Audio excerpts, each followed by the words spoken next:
Welcome to my channel. Today I will making a chicken soup.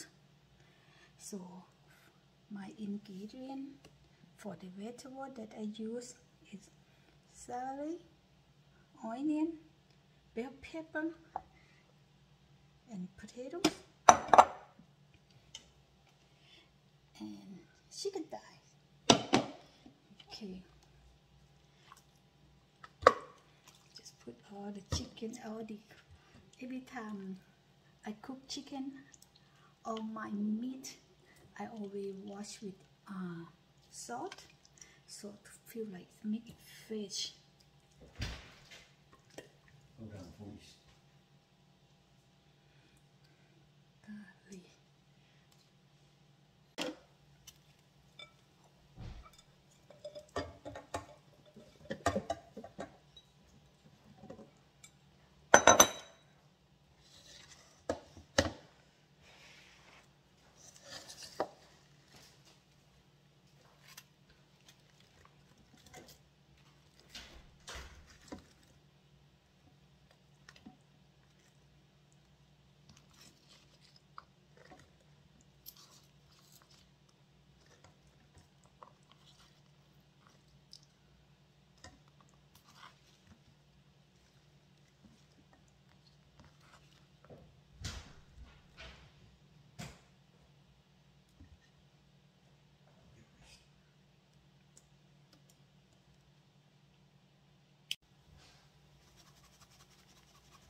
That's it, guys.